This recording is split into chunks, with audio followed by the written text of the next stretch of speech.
des écritures où je t'entendrai. Père, emmène-moi dans les profondeurs des écritures où je te voyais. Père, emmène-moi dans les profondeurs des écritures où je t'entendrai, où je t'entends et où je t'entends. Je t'entends et où je t'entends, Père, où je te vois et où je te vois. Je te vois et où je te vois, Papa, emmène-moi dans les profondeurs des écritures où je te vois et emmène-moi dans les profondeurs des écritures où je te vois et j'aimerais ouvrir ma Bible pendant mes temps d'études et j'aimerais te voir, oui, dans ces profondeurs et emmène-moi dans ces profondeurs des écritures où je te vois et je te vois et où je te vois. Je te vois et où je te vois, Yahweh, je te vois et où je te vois, et dans ce jardin d'Éden où tout est parfait, avec Noé, avec cette confiance, avec Moïse qui est toujours à l'écoute, avec Abraham rempli de foi, avec Noé qui a dû attendre de te faire confiance, qui a dû attendre de te faire confiance, qui a dû attendre de te faire confiance. Oh, oh, oh. Avec Daniel dans la fosse au lion et ses amis dans la fournaise ardente. Et je vais plus loin, je vois le Christ. Je vois le Christ, lui qui a été tenté de toutes les manières, qui a été tenté de toutes les manières, qui a été tenté de toutes les manières. Il a dit non, non, non, non, non, non, non, non, non, non, sauve-moi dans les profondeurs des écritures où je te vois et emmène-moi dans les profondeurs des écritures où je t'entends et où je t'entends et où je t'entends. Je t'entends et où je t'entends et je t'entends et où je t'entends. Papa, je veux t'entendre, te voir, te toucher et où je t'entends et dans la vie. Oui, dans la vie, oui, dans la vie.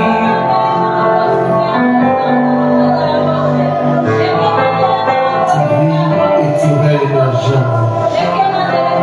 Il est comme toi, Seigneur. Sois élevé, sois adoré. Nul n'est comme toi, Seigneur. Merci pour la formation de ce soir. Merci car tu vas encore nous enseigner ce soir. Enseigne-nous, Seigneur. En ton nom, nous avons ainsi prié et nous disons Amen. Amen. Gloire au Seigneur. Je salue les gens qui nous suivent en direct. Ici à Kinshasa, il plaît abondamment. J'espère que le Seigneur nous fera grâce avec la connexion. Parce qu'ici, quand il plaît, on a de sérieux problèmes de connexion. Je crois que la technique va vraiment nous aider ce soir. Je suis très heureux de vous revoir après un long mois. Nous avons stoppé notre formation biblique. On avait un une grande conférence au mois de décembre. Après la conférence, on avait aussi un long moment de prière. Et ce soir, nous allons reprendre avec la formation sur la révélation de Yehoshua. Nous sommes au niveau du chapitre 2, où nous sommes en train de parler de la révélation du mystère de la piété. Je ne sais pas les gens qui nous suivent en direct, est-ce que le son est bon? Faites-nous signe si le son est bon.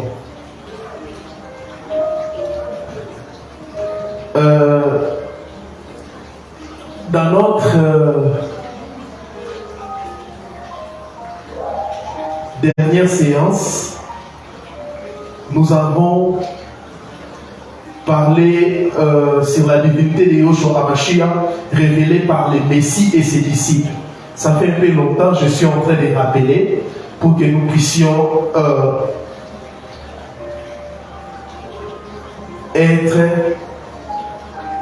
en ordre.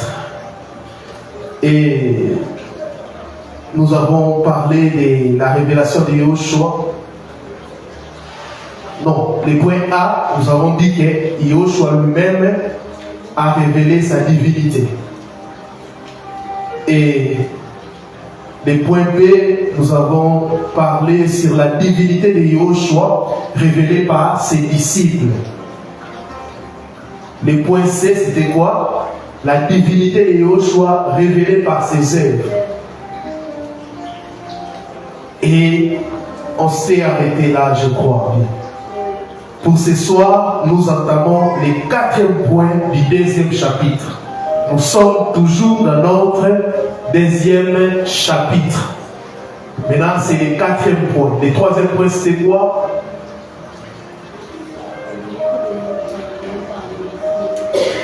La divinité de Yehoshua révélée par le Messie et ses apôtres. Là, c'est le 3e point du 2e chapitre.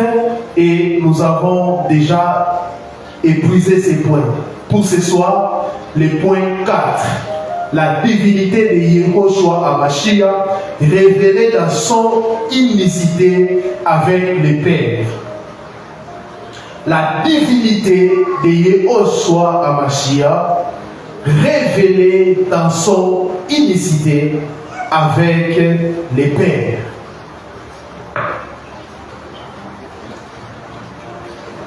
Prenons le point A. Nous allons plutôt expliquer une réalité spirituelle que plusieurs ignorent. Parce que nous avons vu plusieurs courants théologiques. Il y a de ceux qui pensent, qui croient à la Trinité. Il y a d'autres qui nient la divinité de Yehoshua, qui pensent que Yehoshua a été créé. Nous avons vraiment parlé de ça. Amen. Le point A, l'exemple de l'homme créé à l'image d'Élohim. L'exemple de l'homme créé à l'image d'Élohim. L'exemple de l'homme va vraiment nous aider à comprendre la divinité de Yehoshua. La Bible nous enseigne qu'Adam, le premier homme, a été créé à l'image d'Élohim. Selon Genèse 1er, le verset 26e.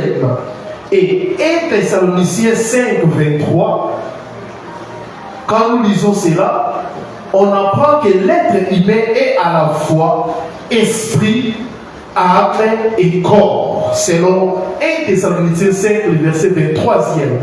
L'être humain est à la fois esprit, âme et corps. Et 2 Corinthiens 4, 16 nous dit que l'esprit correspond à l'homme intérieur. Selon 2 Corinthiens 4, le verset 16e.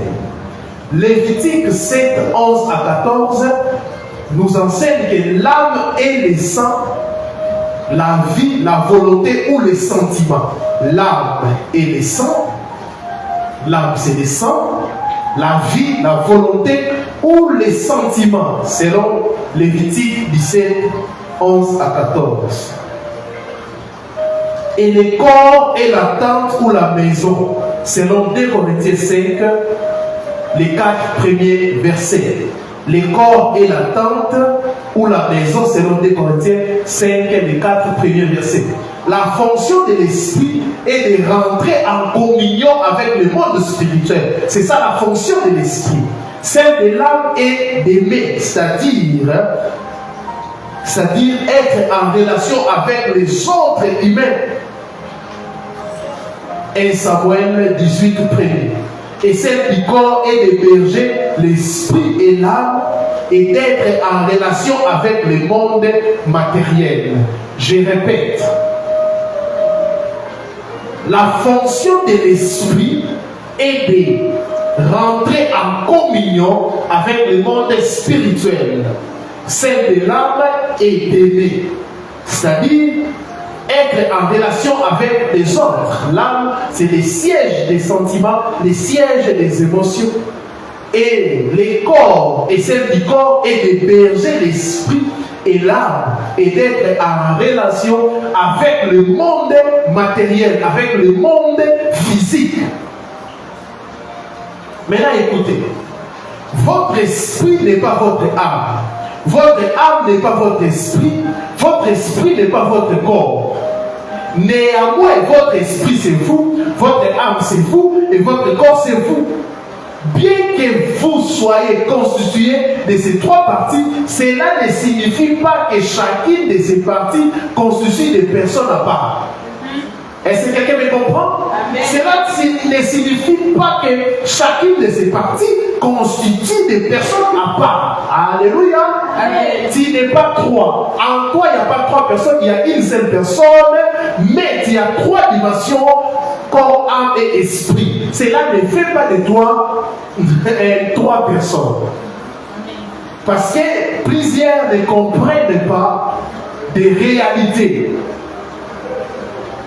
Plusieurs disent il y a 3 dieux, il y a 4 dieux, il y a 5 dieux. Non.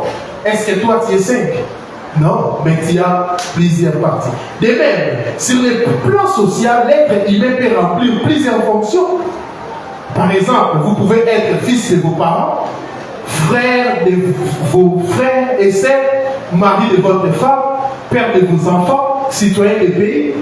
Toutes ces qualités ou fonctions ne vous font pas pour autant de vous plusieurs personnes en une seule. Non. C'est simple à comprendre, n'est-ce pas? Alors pourquoi certains ont-ils tant de mal à admettre qu'Élohim est en 3 personnes ou une? 3 personnes plutôt en une. Pourquoi les gens n'arrivent pas à comprendre? Alléluia. Amen.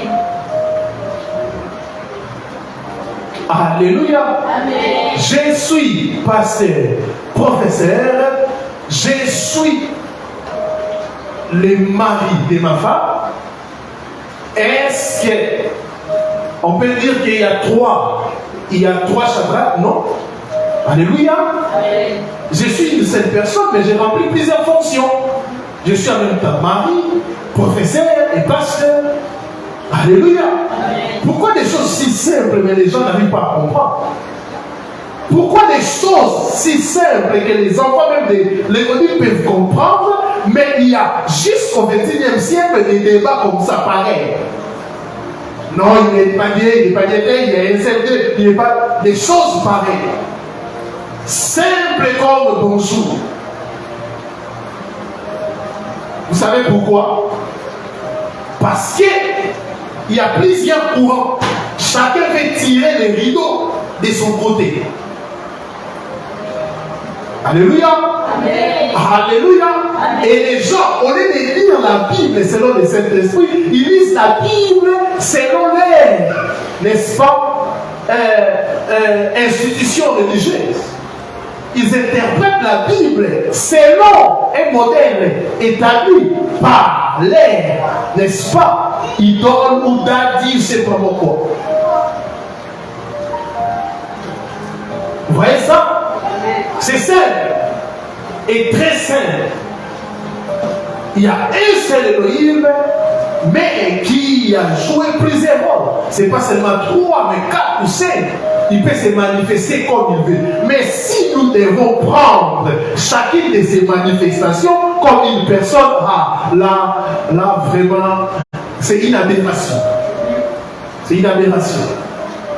Donc chaque fois qu'il se manifeste, nous prenons cela comme une personne. Donc on arrivera à 250 dieux ou 300.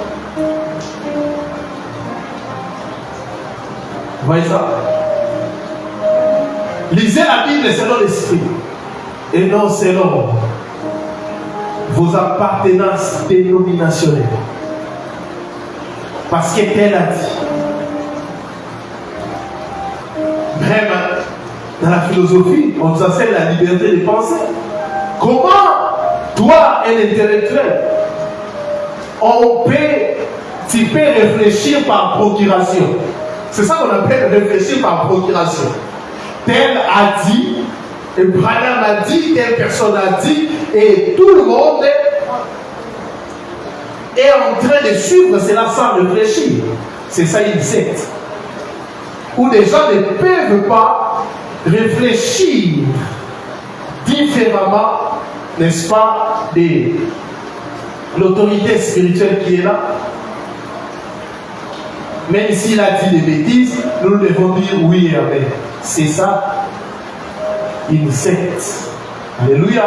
Amen. Ne réfléchissez pas par procuration, ne lisez pas la Bible par procuration, mais lisez la Bible par l'aide du Saint-Esprit. Les points B, je pense que c'est clair. Hein, c'est vraiment clair. Même les enfants qui sont là, ils ont compris. C'est clair. Même Péniel, elle a compris qu'il n'en a pas trois papas. Il a compris cela. Alléluia. Amen. Elle ne veut pas dire son père qui est professeur, son père qui est pasteur, donc elle a trois papas. Non. Son père joue plusieurs rôles, mais il reste un. Alléluia. Amen. Les points B, Yehoshua Amashia et les pères.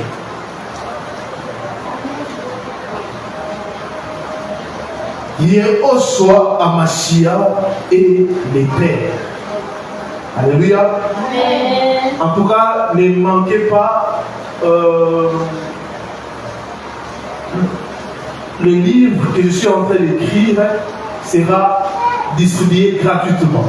La Bible dit que vous avez reçu gratuitement, donné gratuitement. Alléluia. Amen. En tout cas, ne manquez pas. Je pense que on va imprimer même 4000 exemplaires.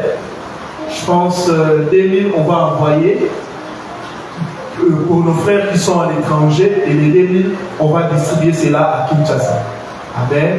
Amen. Donc j'ai expliqué aussi ces choses d'une manière très simple. Alléluia. Amen. Yoshua Amashia et les pères. Plusieurs passages de la Bible nous montrent que Yoshua Amashia est bel et bien le Dieu véritable et le Père céleste, notre Créateur. Dans Ésaïe chapitre 9, le verset 5, les prophètes disent clairement que Yoshua Amashia est le Père d'éternité. Car un enfant nous est né, un fils nous a été donné, et l'empire reposera sur son épaule. On l'appellera admirable, les conseillers, les dieux puissants, les pères d'éternité, les princes de paix. Dans ces passages, les termes hébreux traduits par Père et Ab. Alléluia. Amen. Qui signifie aussi Dieu Père de son Père. C'est le terme Ab à l'hébreu. Amen. Amen.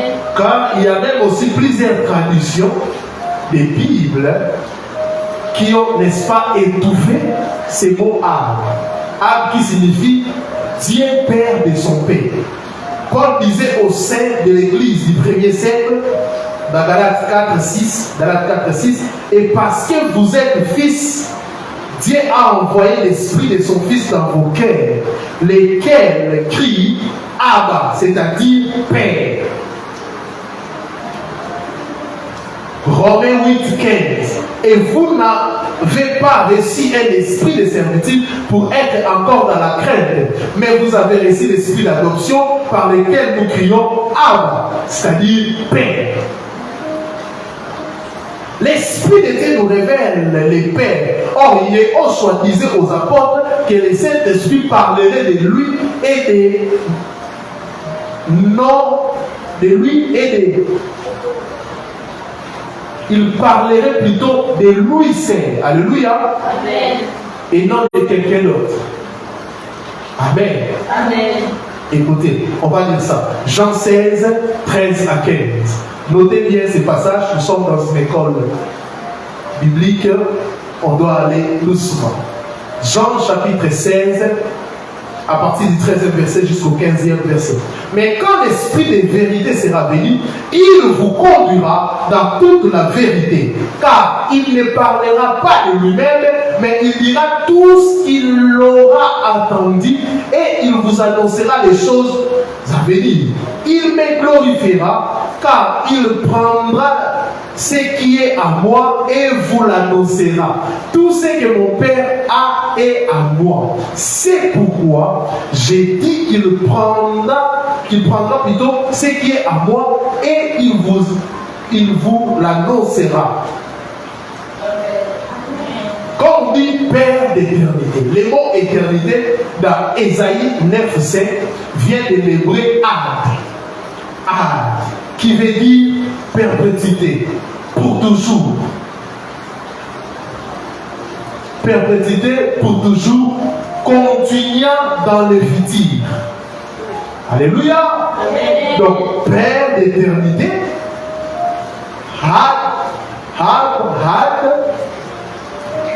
continuant dans le futur, pour toujours.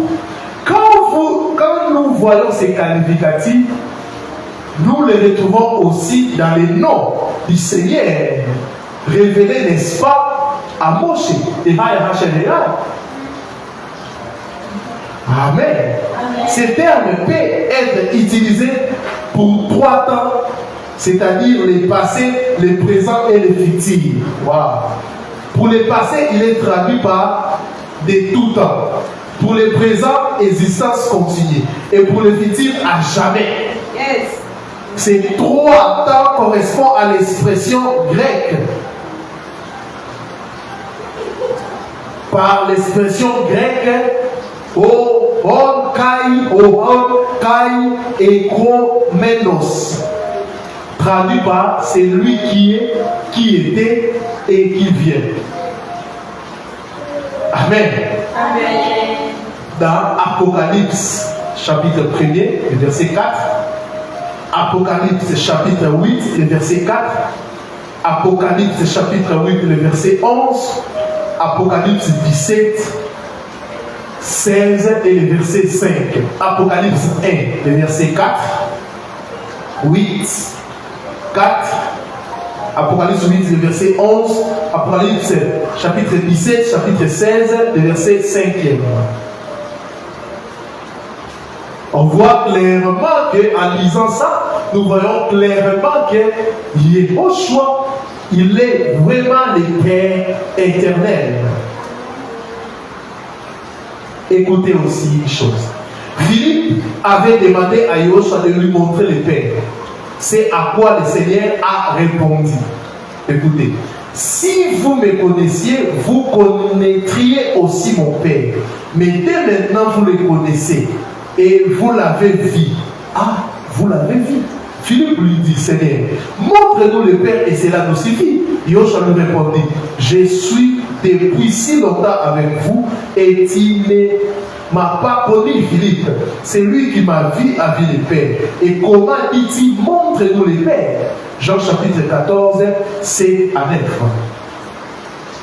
Jean chapitre 14, 7 à 9. Écoutez-moi bien. Yoshua n'a pas dit à Philippe, il y a si longtemps que je suis avec vous et tu n'as pas vu le Père au travers moi. Il n'a pas dit ça. Alléluia. Amen. Alléluia. Amen. Il n'a pas dit ça. Là, je parle en tant qu'exégèse.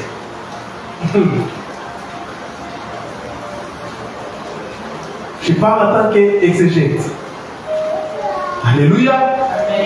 Yoshua n'a pas dit qu'il y a si longtemps que je suis avec vous et tu n'as pas vu le Père au travers de moi. Non, il n'a pas dit ça.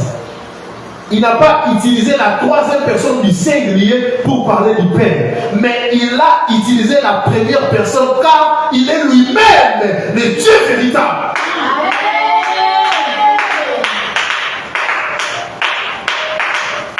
Certains débats qu'on a, c'est parfois la méconnaissance, n'est-ce pas, de la langue.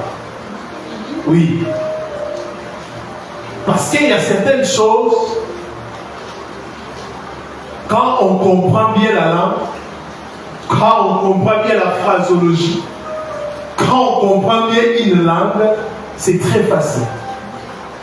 Allez en Israël, vous ne verrez nulle part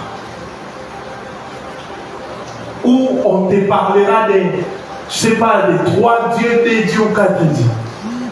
Shema Israël. Adonai Elohim, Adonai Ehad, Adonai Ehem. Shema Israël. Adonai Elohim, Adonai Ehad.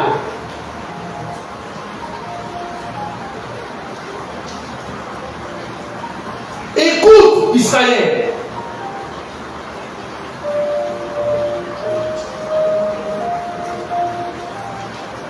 Adonai est un.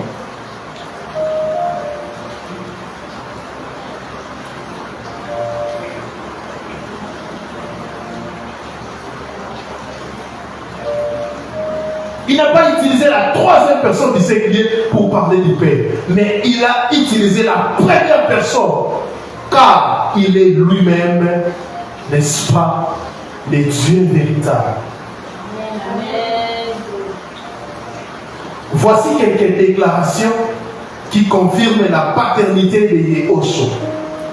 On va voir quelques déclarations rapidement qui confirment la paternité de Yehoshua. Yehoshua a dit aux apôtres qu'il ne les laisserait pas orphelins. Jean 14, 18. Écoutez-moi. Seul un parent, c'est-à-dire un père ou une mère, peut laisser des orphelins après sa mort. Amen. Ah oui. Ah oui. Seul un parent, c'est-à-dire un père ou une mère, peut laisser les orphelins après sa mort. S'il était grand frère ou fils de Dieu, il n'allait pas dire ça. Avez-vous déjà vu un grand frère dire à ses petits frères que je ne laisse pas orphelin? Jamais. Jamais. Il y a un père qui me dit ça. Deuxième déclaration. Yehoshua a appelé ses disciples mes enfants. Et ce soir, même toi qui t'appelle, tu es son enfant. Amen. Parce qu'il est le Père de tous. Jean chapitre 13, le verset 33. Jean 21, le verset 5. Yehoshua appelé ses disciples mes enfants. Troisième déclaration, Yehoshua disait avant son incarnation, mais voici, moi et les enfants qu'Élohim m'a donné. Hébreux 2, 13, Ésaïe 8, 18. Ces passages disent clairement que Yehoshua a des enfants et ses enfants sont des chrétiens. Quatrième déclaration, les justes resplendiront dans le royaume de leur Père. Matthieu 13, 43. Or, ce royaume appartient à Yehoshua. Matthieu 13, 41 dit. Si vous lisez Matthieu 13, 43 et Matthieu 13, 41, vous allez comprendre que quand Yehoshua dit les justes resplendiront dans le royaume de leur Père, c'est qui, n'est-ce pas, le Père de ce royaume, c'est lui-même. Cinquième déclaration. Paul disait que la Jérusalem d'en haut est notre mère à nous tous. Galates 4, 26. Or, cette ville est décrite comme l'épouse ou la femme de l'agneau. Apocalypse 21, 9 à 27. Donc les chrétiens ont un père, Yahushua Hamashiach, et une mère, la Jérusalem céleste. Ce qui refuse la paternité de Yahushua s'exclut eux-mêmes de la famille de Dieu.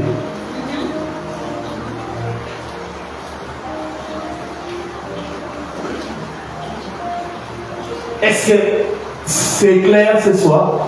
Amen. Gloire et honneur à notre Adonai Yahushua, le véritable Hachem, le véritable Elohim, Elohim du Vétérotestamentaire. On ne pouvait pas parler de la paternité de Yahushua sans évoquer ces passages où Yahushua se compare à une poule qui protège ses poussins. On va lire ça. Matthieu 23, le verset 37e. Matthieu chapitre 23, le verset 37. Écoutez. Jérusalem, Jérusalem, qui tue les prophètes et qui lapide ceux qui te sont envoyés. Combien de fois ai-je voulu rassembler des enfants comme la poule rassemble ses poussins sous ses ailes, et vous ne l'avez pas voulu.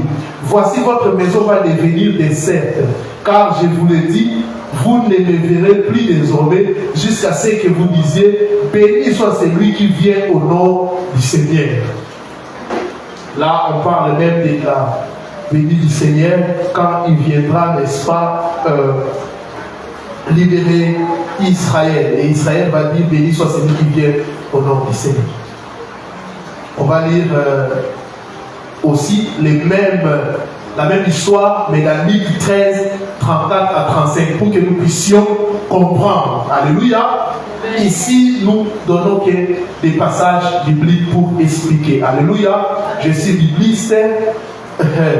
Donc, je ne suis pas dogmaticien, tout ça. Je suis bibliste. Nous restons dans la parole.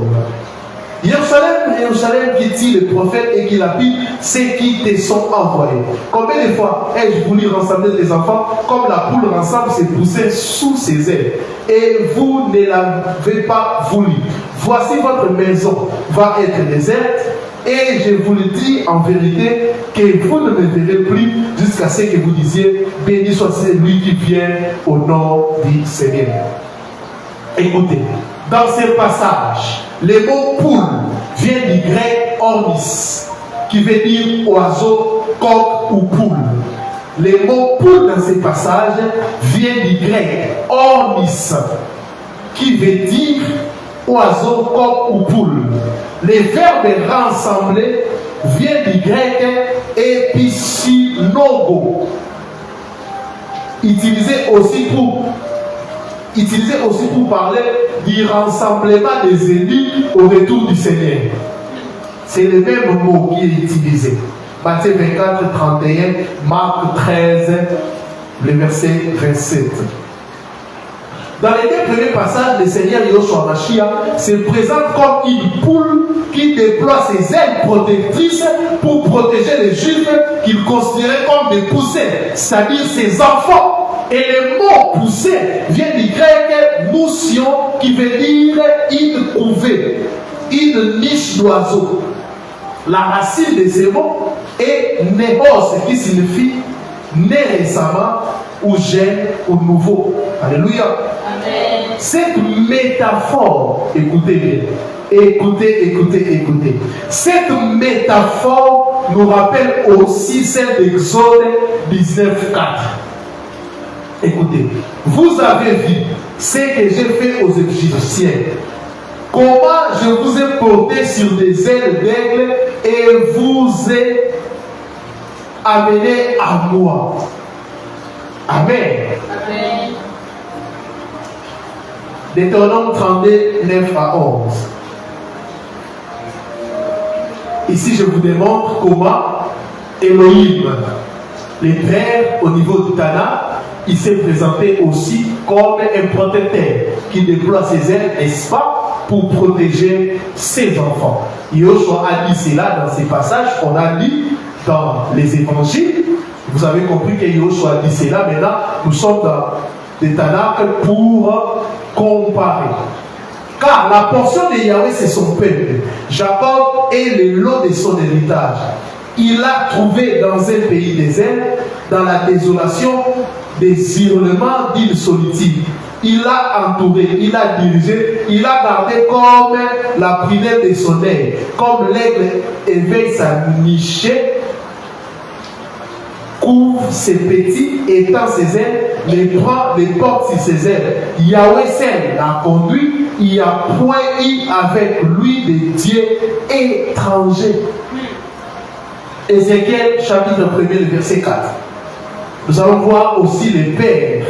Ils disent ici, leur face ressemblerait plutôt à la face d'un homme, à la face d'un lion, à la main droite, à la face d'un bœuf, à la gauche des quatre et à la face d'un aigle, tous les quatre.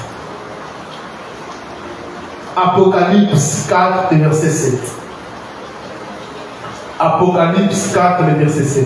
Et le premier être vivant semblable à un lion, le second être vivant était semblable à un veau, le troisième être vivant avait la face comme un homme, et la quatrième et le quatrième être vivant était semblable à un aigle qui vole.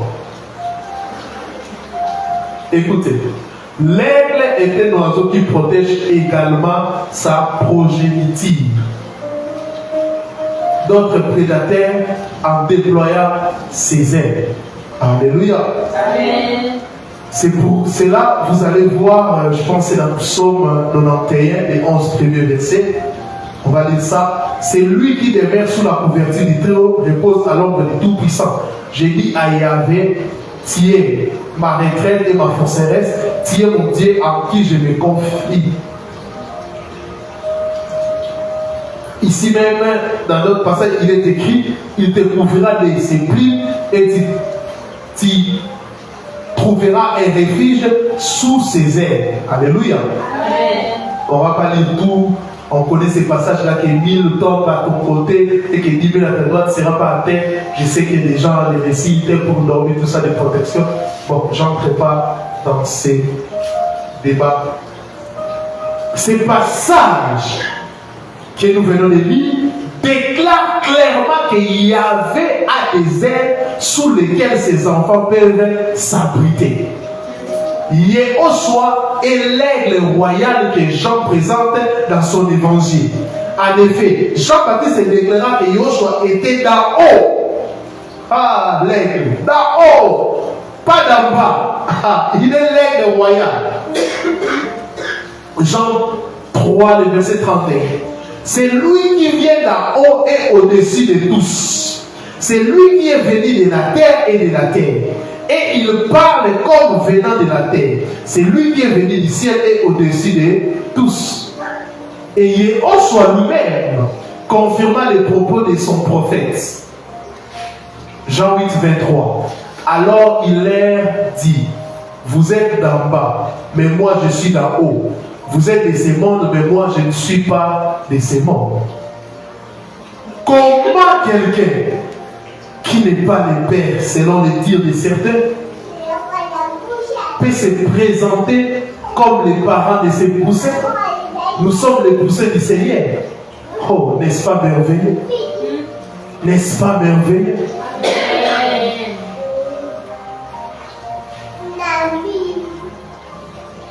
Les points C, on s'est posé une question et je crois que nous allons après cela prier.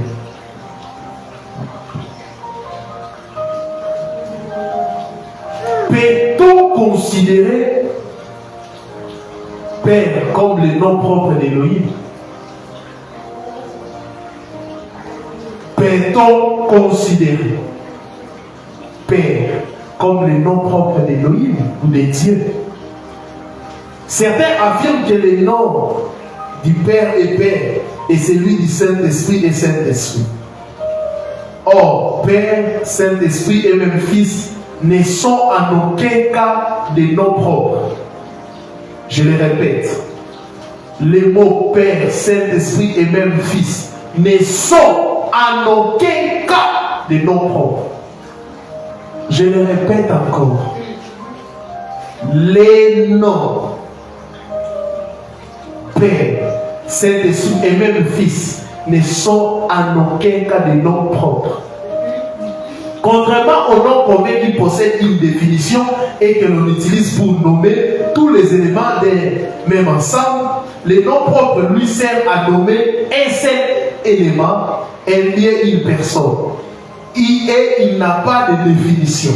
Père est un nom substantif qui fait référence à la paternité, c'est les parents biologiques ou sociaux des sexes masculins. Il en va de même lorsque l'on nomme Dieu Père. Il s'agit là d'un substantif ou d'un titre. Ainsi, à un médecin, on dit docteur. À un avocat, on dit maître. Sans pour autant que ce soit leur nom personnel. Les titres nous renseignent donc sur la nature de la relation que nous avons avec une personne. Par conséquent, Père n'est pas un nom de Dieu au même titre que Yahvé, le tétragramme, qui est un nom propre. Il s'est révélé à Moshe par le tétragramme YHWH, le nom est prononçable. Lui-même, il l'a dit, c'est écrit. Il s'est révélé comme les gens ont ajouté des voyelles parce que c'était le mot imprononçable YHWH. C'est ça son nom. Il s'est révélé comme ça. Moshe a posé la question: quel est ton nom? Qui est un nom propre. De même, le mot Dieu n'est pas un nom propre, comme on l'imagine souvent, mais un titre qui désigne une position élevée. Même Elohim, c'est une personne qui est élevée, tout puissant, qui porte l'essence de divinité. Tout comme les rois ou présidents désignent l'autorité souveraine d'une nation, les mots Elohim ou Dieu désignent l'autorité suprême sur toutes choses. Alléluia. Amen. Nous avons vu, et je l'ai dit, que son nom, c'est quoi? Dans les Tanakh, il s'est révélé, son nom c'est Yod, He, Vav, He. Yod, He, Vav, He. Les points de quel est le nom du Père révélé dans le testament de Yoshua ou dans la Nouvelle Alliance? Dans les Tanakh, il s'est révélé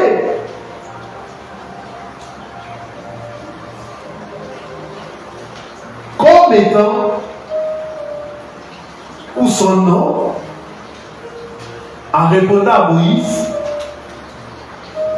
Elohim a dit: mon nom c'est Yod, He, Vav, He. Maintenant, quel est le nom du Père révélé dans le testament de Yoshua? Jean 17, 5 à 6. Et maintenant, glorifie-moi, toi, Père, auprès de toi, de la gloire que j'avais auprès de toi avant que le monde soit. J'ai fait connaître ton nom aux hommes que tu m'as donné du milieu du monde. Ils étaient à toi et tu me les as donnés et ils sont gardés dans ta part. Ici, Yoshua donne les rapports. Il dit ici: j'ai fait connaître ton nom aux hommes. Maintenant, on doit se poser une question. Le Seigneur a fait connaître quel nom? Jean 17, le verset 26. Et je leur ai fait connaître ton nom. Et je les leur ferai connaître, afin que l'amour dont tu m'as aimé soit en eux et que je sois en eux. Yoshua dit qu'il a fait connaître le nom du Père aux apôtres. Or, comme nous venons de le voir, le Père n'est pas le nom propre de Yahvé. Pour savoir quel est le nom révélé par le Seigneur, Voyons ce que nous enseignent les Écritures. Interrogeons les Écritures.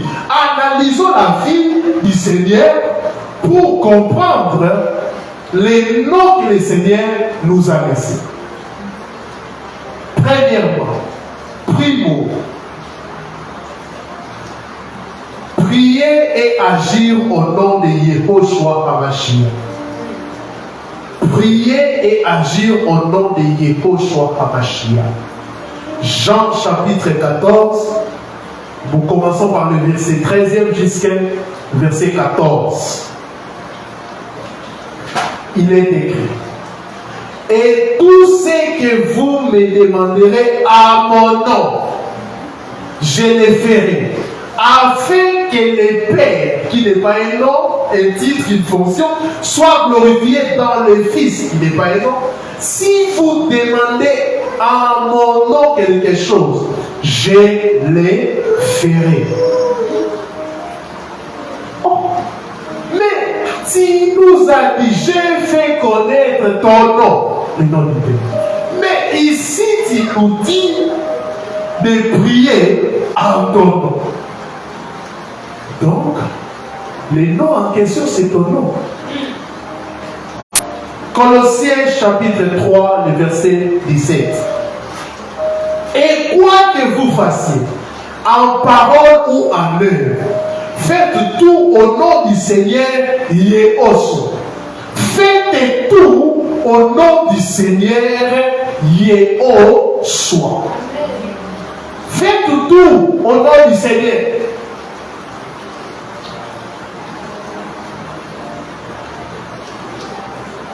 Faites tout au nom du Seigneur. Faites tout au nom du Seigneur Yehoshua HaMashiach. Traduit par Jésus. Faites tout.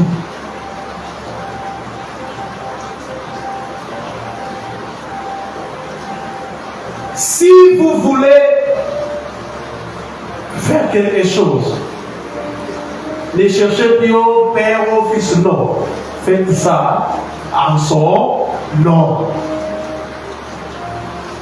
Secondo, deuxième, les miracles au nom de Yehoshua. Marc 16, 17 à 18. Marc chapitre 16, 17 à 18. Et voici les miracles qui accompagneront ceux qui auront crié.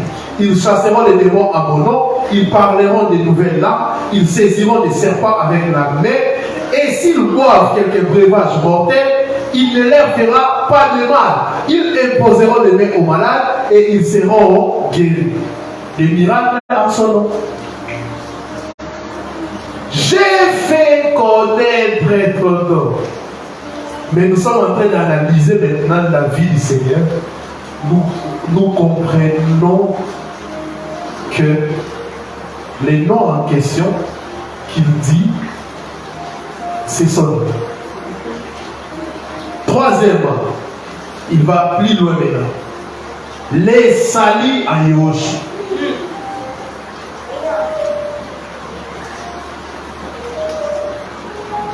Actes chapitre 4, verset 10 à 12. Actes chapitre 4, verset 10 à 12. Sachez, vous tous et tous les peuples d'Israël, que c'est au nom de Yehoshua HaMashiach de Nazareth que vous avez été crucifiés et que Elohim a ressuscité des morts. C'est en son nom que cet homme qui paraît ici devant vous a été guéri. C'est cette pierre rejetée par vous qui bâtissez et qui est devenue la principale des larmes. Il n'y a de salut à aucun autre, car il n'y a sous les ciels aucun autre nom qui ait été donné aux hommes par lesquels nous devions être sauvés. En dehors de cet homme, il n'y a pas de salut. Je le répète. En dehors de ce nom, il n'y a pas de salut. Même si, parce qu'il y a aussi des païens polis. Quelle que soit votre gentillesse, d'ailleurs, la gentillesse n'est pas un fruit de l'esprit. Tout ce que vous pouvez faire ici-bas, sans ces dons, il n'y a pas de salut. Des religieux, écoutez-moi. Tout ce que vous pouvez faire, parce que l'évangile veut dire bonne nouvelle.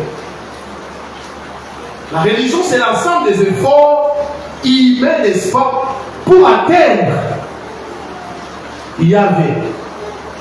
Mais l'évangile, c'est Yahvé qui a tout fait pour t'atteindre. Et toi, tu dois croire.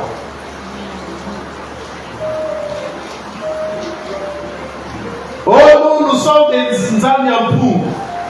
Sans ces noms, il n'y a pas les saluts. Amen.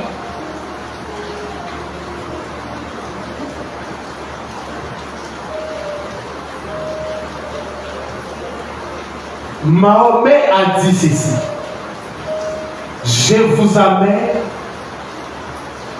vers la vérité. Et Yehoshua a dit ceci. Je suis la vérité. En d'autres termes, chers musulmans, comprenez que Mahomet vous amène vers lui. Amen. Je pense que c'est la sourate 11, 22, quelque chose comme ça, où Mahomet dit, je ne sais pas ce qu'on fera de moi et de vous. Donc, il ne sait pas ce qu'on fera de lui et des musulmans. Mais notre Adonai Yoshua a dit ceci. Je suis parti préparer pour vous quoi? Une place. Il sait qu'il nous amènera, n'est-ce pas? Je vais suivre mon débat sur les 200 contradictions dans le Coran. Vous allez voir que le Coran, c'est le plagiat vraiment de la Bible. Religion comparée. Le Coran, c'est un plagiat, je l'ai dit. Bon, ce n'est pas le sujet aujourd'hui. Je pense que j'ai dit, je vais vraiment vous amener le Coran et la Bible. Nous allons analyser sourate par sourate. Parce que le christianisme a commencé bien avant, l'islam est venu après. Alléluia. Amen. L'islam est venu après. Bon, ce n'est pas notre sujet, mais en dehors de ces temps, il n'y a pas les saints. Là, on doit être d'accord. Parce que nous avons connu des autorités spirituelles. On a connu même des philosophes à la recherche de la vérité. Mais ils n'ont jamais trouvé la vérité.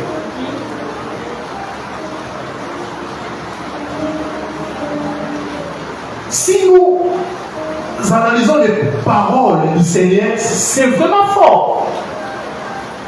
Les gens sont à la recherche de la vérité, mais lui il dit je suis la vérité. Il dit je suis le chemin. Il n'a pas dit que je suis un chemin, mais le chemin. Le chemin.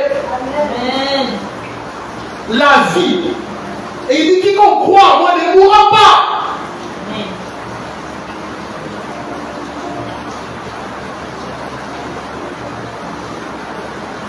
Dites-moi, les gens que vous suivez, les prophètes, je ne sais pas moi, tout ça, les Bibles, moins qu'on sort.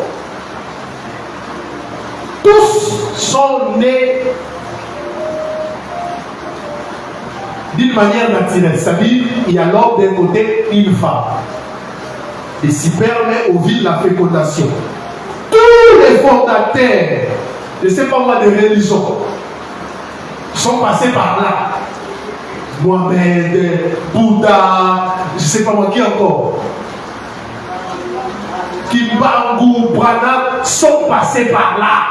Il y a eu les spermes et l'ovule. Mais c'est donc une exception. Une grossesse exceptionnelle. Frère, ne comparons jamais cet homme aux hommes nés dans le péché.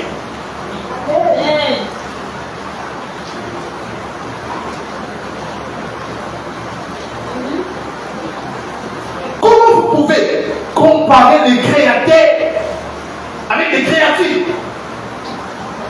Et il y a aussi des débats, les gens sont en train de débattre, mettre les seigneurs Yoshua et ses soi-disant prophètes.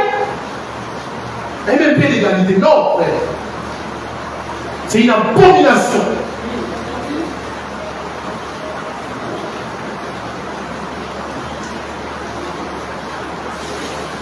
Un jour, on était en train de débattre, j'ai posé la question à un imam.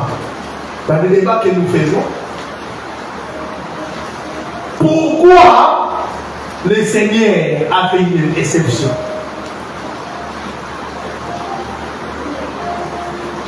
Il est entré dans le ventre de Marie sans autorisation.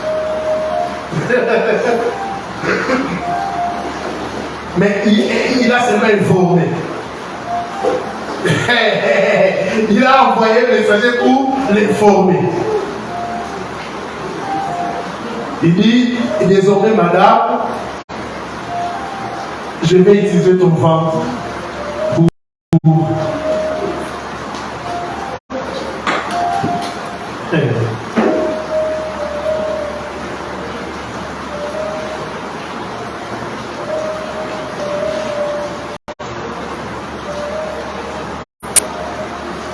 Je ne sais pas si c'est 4 mois ou 5 mois.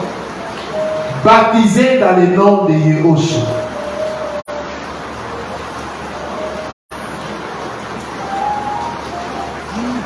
Baptisé dans le nom de Yahushua.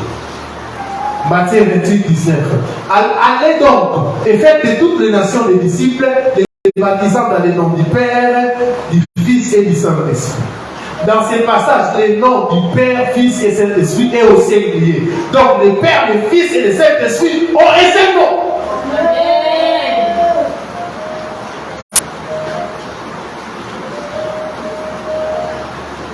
Je le répète, dans ces passages, les noms du Père, Fils et Saint-Esprit est aussi lié.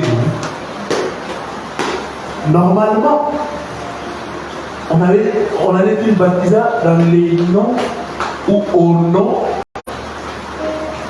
On devait écrire normalement au pluriel. Mais c'est au singulier. C'est pour cela les apôtres ont compris cela. Ils sont baptisés pas au nom du Père et du Fils et Saint-Esprit, ils sont baptisés au nom de Yahushua. Acte 2, 38. Et Pierre leur dit, répentez-vous et que chacun de vous soit baptisé dans le nom de Yahushua Hamashiach pour obtenir le pardon de vos péchés. Et vous recevrez les dons du Saint-Esprit. Acte 10, 47 à 48. Acte 10, 47 à 48. Alors Pierre, prenant la parole, dit, quelqu'un pourrait-il empêcher qu'on baptise dans l'eau ceux qui ont reçu le Saint-Esprit aussi bien que nous? Et il ordonna qu'ils soient baptisés dans le nom du Seigneur. Acte 19, 5. Après avoir entendu ces choses, ils furent baptisés dans le nom du Seigneur Yahushua. Acte 19, 5. La lecture de ces passages nous enseigne que c'est dans le nom de Yahushua Hamashiach que les apôtres baptisaient et que c'est au nom de Yahushua Hamashiach que l'on obtient le pardon des péchés et le don du Saint-Esprit. On a analysé la vie du Seigneur, on a vu que le Seigneur nous a laissé un seul nom, Yahushua Hamashiach. Donc, les noms qu'il disait dans les noms, n'est-ce pas, qu'il disait dans les premiers, dans Jean 17, 5 à 6, j'ai fait connaître ton nom aux hommes. J'ai fait connaître ton nom aux hommes. Dans Jean 17, 26, il a dit, et je leur ai fait connaître ton nom. Et en exerçant son ministère, nous avons vu un seul nom, Yahushua Hamashiach. C'est lui l'Élohim vivant, c'est lui qui vit et qui règne à jamais, c'est lui le véritable Élohim. Et nous avons cru en ce nom. Ria Pasirabacha. Les noms qui ont des actes sont prêts à donner. Adorons Yehoshua Amashia. Adorons le Seigneur.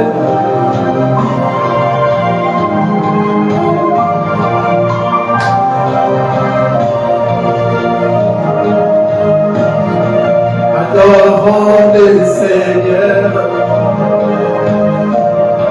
Adorons Yehoshua.